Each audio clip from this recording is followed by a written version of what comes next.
Začneme základním krokem, který se jmenuje Basic Salsa. Podíla jsou paralelně vedle sebe. Teď začneme pravou nohu a půjdeme doprava. Raz, dva, tři.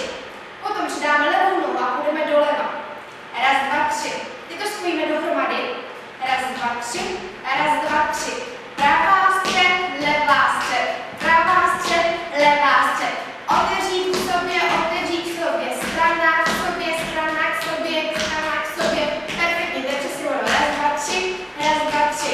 V začátku to může být menší, ale za tu malou pohyby, jestli to osvojíte, potom můžete přidat boky, tělo, ramena i srdce. Jo, raz, dva, tři, raz, dva, tři.